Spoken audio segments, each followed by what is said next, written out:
Hi.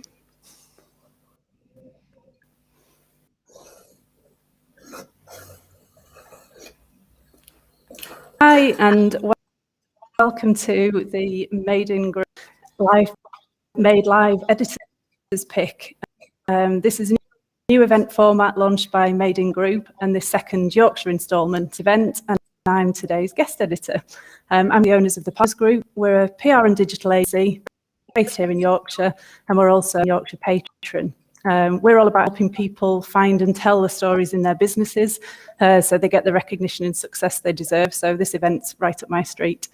I selected 3 recent articles from the Yorkshire website that have caught my eye, and I've invited the companies behind those stories to come and tell me a bit more about them today. So welcome everyone, let's get started.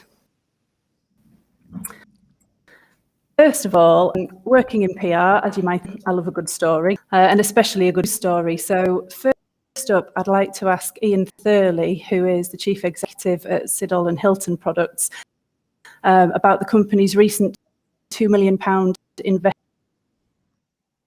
in a new mesh welding machine. Ian, it's fantastic to see positive news, investing, growing and moving forward. Can you tell me a bit more about the investment? How did it come about and what does it mean for the future of this? Certainly, yes. The investment is the first major investment the company's made for over 12 years. And it's basically a new mesh welding machine. It's the 5th in our fleet, so it's an addition to our fleet. And it's state-of-the-art technology, which means that it's quite significantly different to the machines that we've got in our fleet at the moment. It's about 40% faster than our existing machinery. It produces about 70% less process scrap, and it really means that we will be able to meet the demand for industrial welded mesh, which is mesh that goes into various fabrications, guarding, cages and that sort of thing. And there's an incredible amount of demand out there for that at the moment. There's been some consolidation in our marketplace fairly recently, and we're capitalizing on that at the moment. And we were planning to do that prior to the pandemic. When the pandemic hit, we had to pause our operations for a short time. And we were a little bit concerned about whether we should go ahead with our plans, really. But we took the view that our machine mesh manufacturer, was also struggling for work. They had a gap in their production program. So we thought we'd take advantage of that. We worked with our funders very closely to organise the financing of that, and our funders have been very supportive of us. And so we took the plunge in August last year to buy this machine. We placed the order in the early autumn, and the machine arrived on site just before Easter. We've spent 2 or 3 months since then commissioning the machine, and also recruiting and training some new employees. We've taken on 12 new mesh operators. They're all at the younger end of the demographic spectrum, and they are hopefully the future of the business. They're progressing very well through our training program, and we've now got the machine live, operational, working on 2 shifts. We operate the business normally on 3 shifts around the clock, 5 days a week. So there's still another shift to do for the new machine, and we're in the process of training up the 3rd shift team to run that. So it's meant that we've increased our headcount, and it's really started us on our world-class journey, which is, we want to become a world-class mesh manufacturer, and we also want to become the local employer of choice. So it's the first major recruitment campaign we've done for probably 12 years as well. And this is a really exciting time for everybody in the business.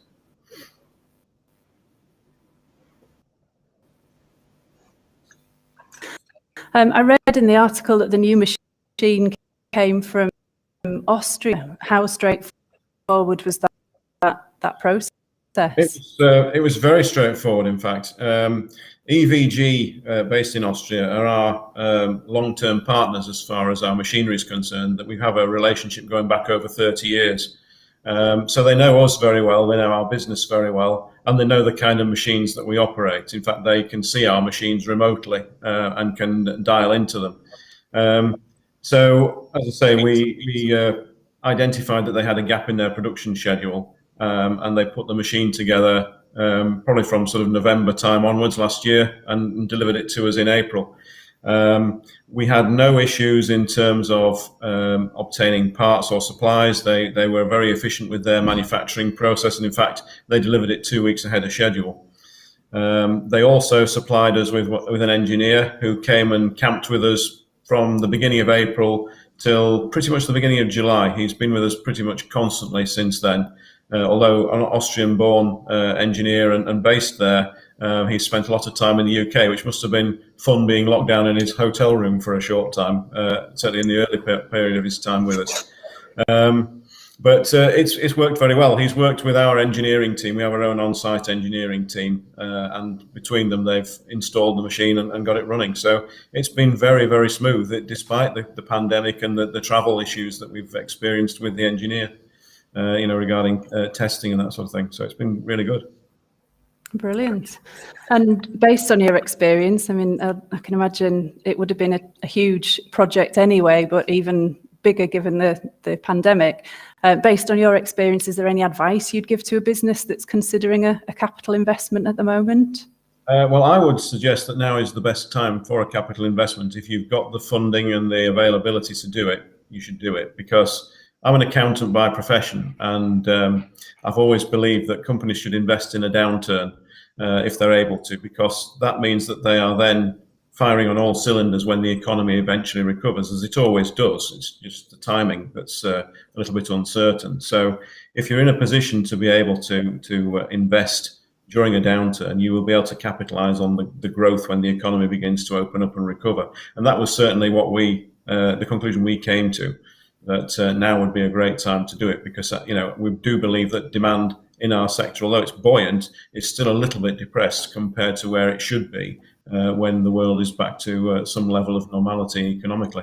So that's one thing I would say. And the other thing I would say is keep very close to your funders. Be very open and honest, have a very open dialogue with them about your financial position and your trading performance, and treat them as a partner, and really work very closely with them. As I say, our funders have been first rate. They helped us through an MBO which was troublesome back in 2019.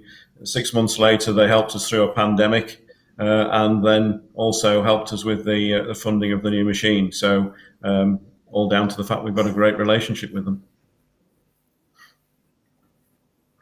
Great. That's great advice, I think, there. And good to hear that success story, and all the best with your future plans. Thanks for sharing those. So next, I'd like to speak with Joe Young, who is Managing Director at Additive X, about how they've helped the cosmetics brand Lush to modernise their manufacturing and their product development. Hi, Joe. Thanks for joining us today. This is a great story, another really good story to tell, and a brilliant customer to have on your books, I guess. Before we talk about this contract specifically, I saw on your website you talked about the business going from 4 friends and a second-hand Volvo. So could you just, in a nutshell, if possible, share how you've gone from that to working with some of the biggest brands in the industry? What's the secret of your success? Yes, so not an overnight success, Karen. You won't be surprised to know. 30 plus years, and it started with those 4 friends, so 2 couples actually. And I would say one of the factors is family. So one of the couples is my mum and stepdad, and I sort of joined the business and I've been part of the journey. But it's always been about hard work, so graft, having a great team and focusing on the customer, and then changing the goal. So we started as a repair company, desktop printers and spare parts, and then we took a new direction at the right time, I think, moving into the fast-moving, transformative industry, high growth of additive manufacturing and 3D printing. So not easy, because we were still doing like the legacy business at the same time, but that was the right thing to do. And then in terms of like access, great brands, being able to work with companies like that, like Lush Cosmetics, I think I put that down to the choice of technology and brands that we work with in our portfolio. So Formlabs, which is behind me, is the brand of printer that they have. So yeah, we've made sure that we picked the right ones, really. And there's some companies that have really taken the technology and just made it really accessible, but then they're just innovating all the time. So they're bringing out more and more equipment, more and more materials. Brilliant. And what kind of businesses can benefit from 3D printing? I mean, it's, you know, you see all over the place different things being 3D printed. What's the scope and scale of that technology? Really big, really wide scope. So Lush's benefits, they would say, would be like their molds, custom tools, and end-use parts. But really, I would say any business that kind of creates, makes, or fixes something. So it can have a positive impact across the board. So some are less obvious, like dentistry, jewelry, film and TV. And then there's like the more obvious manufacturing across all sectors. Benefits of prototyping, so having the concept model and the look and the feel and the functionality. And maybe people use prototypes, but they used to get them done outsourced. So being able to do that in-house, quickly iterate, and it gives you sort of creative control, and you save time, you save money. And then other benefits in manufacturing. So popular uses are things like making work holding fixtures, custom tools, and even replacing end-use parts. So yeah, it's become really wide because it's like a real tool now, not a toy. Maybe 5-6 years ago, it was a little seen as a bit more of a toy. And the quality of the machines that you can get for the money you pay and the materials they use, you know, they're strong parts, or they're really functional because they're hard wearing, or they're flame retardant, or whatever other properties. So yeah, really wide range of benefits across a big wide ranging sectors. Mm-hmm. And can you give some examples of other manufacturers you've worked with? And I know you had referenced a couple there. Are there any others in the manufacturing sector specifically where it's really helped out a business or made a difference to a business? Yeah, sure. So an aerospace company replacing custom lifting tools. So they would have been machined in metal, pretty expensive, and they're using carbon fiber reinforced parts. So that's done actually on the 3D printer with the filament, and they can 3D print those themselves. Another example, a food production company replacing grippers on their machinery from standard to conformal that they 3D printed, so they can get a better grip on items that are moving down the line. Another grippers, I mean, it's not maybe very sexy, but a bottling plant replacing the grippers that hold the bottles as they move around. And again, they can easily 3D print replacements for when they wear or tear. And it's stopping having downtime on the line, basically. An automotive manufacturer printed an alignment guide to more quickly and accurately position the name badge onto the car as part of the production process. So, and finally, it is worth saying, lots of people are manufacturing maybe not the product, but obsolete replacement parts. They might have legacy expensive equipment they can't buy the parts for anymore, but they can use 3D printing, maybe reverse engineer the part and then 3D print it. So yeah, lots of examples.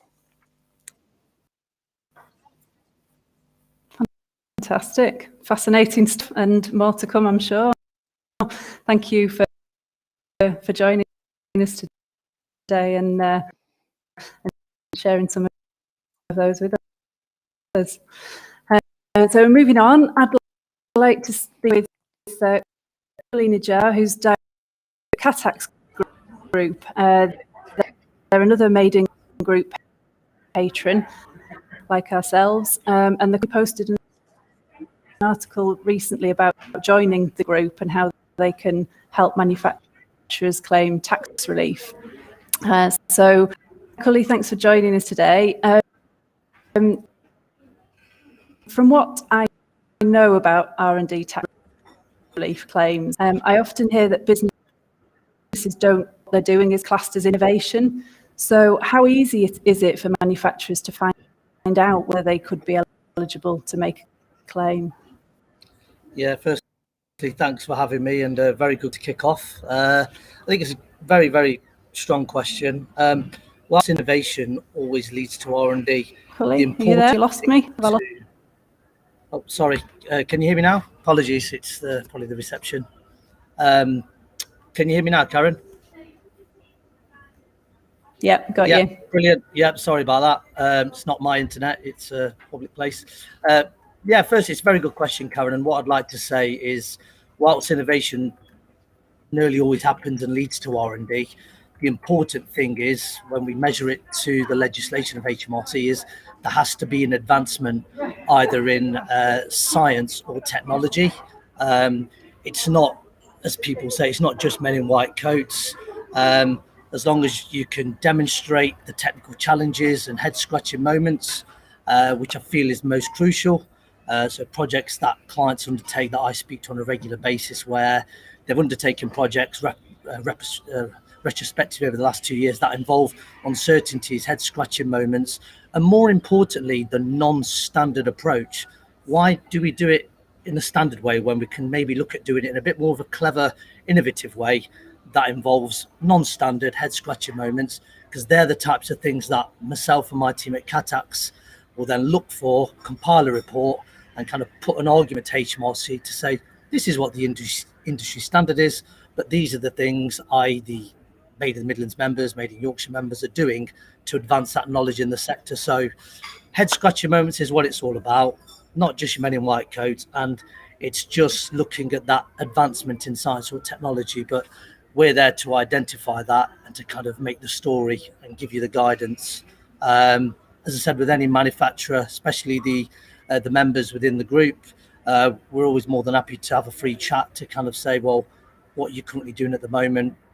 What is it that's quite non-standard? And then we'll kind of formulate a free consultation just to really help them to hopefully get them some money on the bottom line during this economic climate we face, really. Brilliant, thank you. What's the most interesting claim you've been involved with? Some really tough questions there. Really put me on the spot. I think there's been plenty over the years. There's been so many I just can't think. But there is one that is quite sensitive to myself, and I think it's also great because it was a new member of the Made in the Midlands group, a lovely company called Cast Iron Welding Services. Marie and Peter Palmer, lovely people. And in that instance, most companies look at R&D and they think the project has to work. They need to succeed. They need to make that shift from standard to non-standard and think, right, if this doesn't work, we're potentially not going to claim. However, the beauty of this claim and this client, and again, very sensitive, but very much of a great story, is that we got them the money back without going into figures, but it was a failed project because they still attempted to make that shift from standard to non-standard. The revenue and even the actual tax relief itself from HMRC, it's very generous and does reward failed projects as well. So for anyone that thinks, oh, I spent all these hours, PAYE, subcontractors, etc., but the project didn't work, that you may have done over the last 2 years or beyond, if it fails, they still pay out from HMRC because you've still attempted to make that shift from standard to non-standard, and you still have made that level of advancement within the sector. I think it's very important, and when we did get them the money back, I think they were very happy, and I think all of the sleepless nights and all the painful moments of thinking, oh, this didn't work, to get some tax relief back, which you can get as a combination of cash and a reduction in corporation of tax relief, was very fitting, and a story and a case study that you can find on the microsite. So yeah, very proud of that one. And I think that was probably my standout moment with many of the contenders. Interesting. And especially, as you say, as this project in some ways necessarily expect to still get the benefits. So that's really interesting to know. Thank you. And finally, what advice would you give to businesses who think they might have a claim? Very good question again. I'd say the first thing, crucially, is you have to consult with a specialist. Obviously, myself, I'm a specialist when it comes to the R&D. Either speak to myself as being a patient or go to competitors. I prefer you to speak with me first of all, but you have to speak to a specialist first. I have a good relationship with accountants. Got to be careful because I know Ian's on the call here as well, who has accountancy background. But we're here to work with accountants to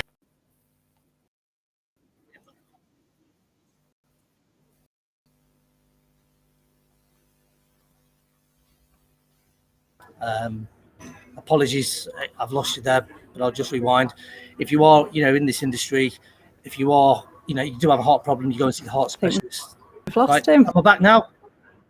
Oh. Hello there.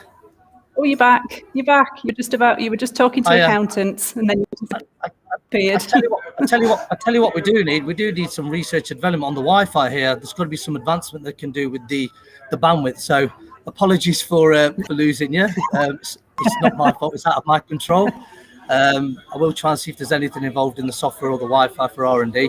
But going back to the accountant side of it, you've got to speak to a specialist. Whether it's myself, whether it's a competitor, seek that advice of what they do.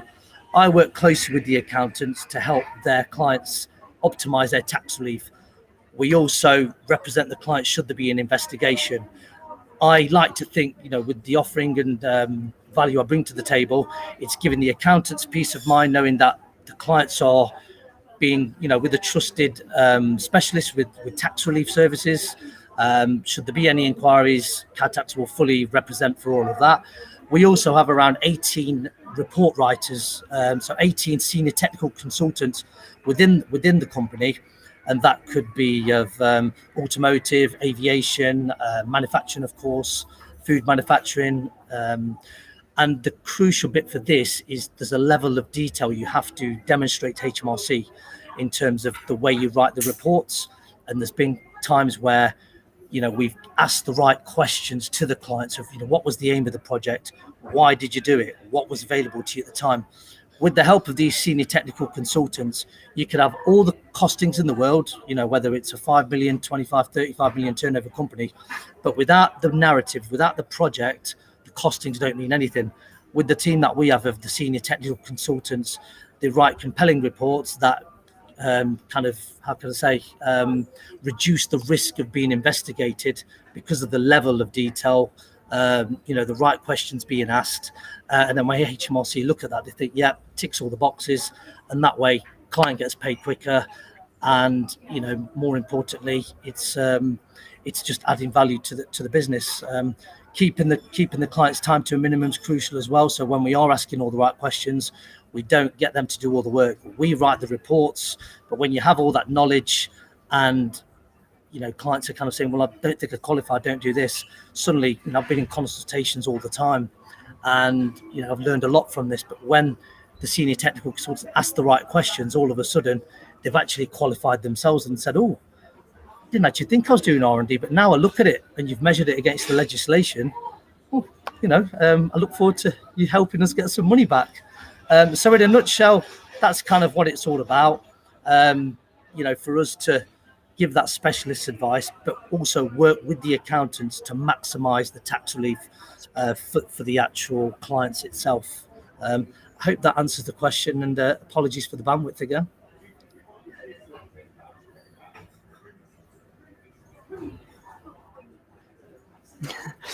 No problem at all. It does. Thank you very much.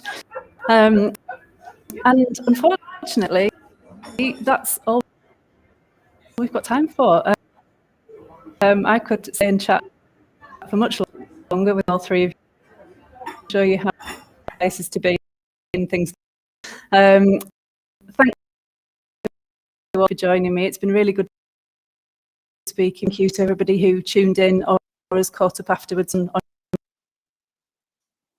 YouTube. These editors' pick events are held every 2 weeks. They're usually on the same day and time, and they alternate between Made in Yorkshire and Made in Midlands members. So we've enjoyed hearing from everyone today. Keep a lookout for the next one. Thanks for joining us, and bye for now.